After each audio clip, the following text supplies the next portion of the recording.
ใ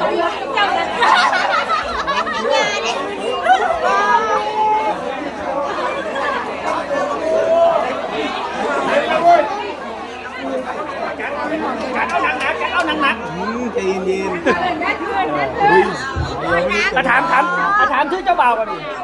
เจ้าบ่าวค่ะขอชื่อก่อนนะเจ้าบ่าวชื่ออะไรคะยังเปล่าก็มีพิธีชื่อต้นครับก็จะมีพิธีบอกเขา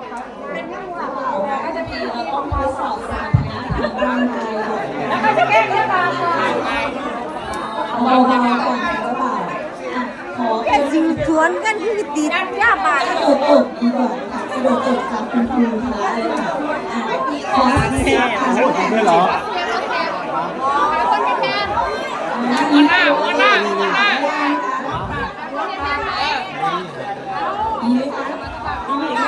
เพื่อสอนสมรรถการหาแต่กระโดดน้องผู้ผมอารมณ์เราคนอันเป็นที่เราอันวนหน้ามอมมีไหนซอยเราไม่มี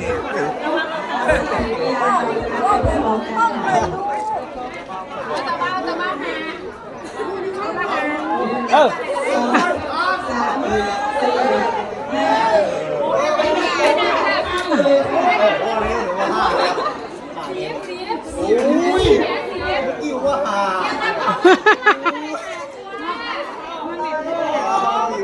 1 2 3 4 หยุดได้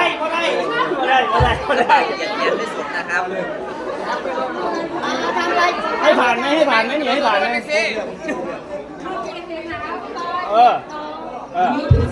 ห้านะร้านคอยได้หาลูกแต่ว่าตอนนี้ก็ได้หา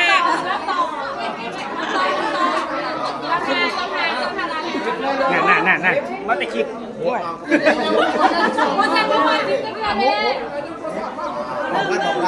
แล้วผู้เจ้าก็เลยกินเหล้าต่อมาเนี่ยเขาสิว่าจะวาวมีแห้งกว่ามีแห้งก็สร้างเลยตุลาเขาก็จะพูดนี่ว่ามีแห้งกว่า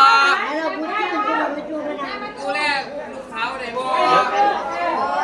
ซื้อการบ่แมนเราได้บ่ขายของตลาดก็มีมุมมีบ้านสวนมีบอง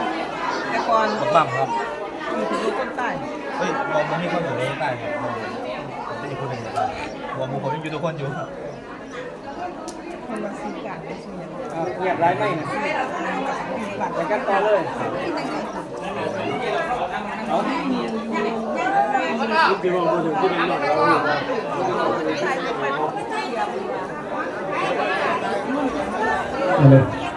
พิธีกรดันเบื้องข้างอยู่สายทันนี่ขามาเด้อ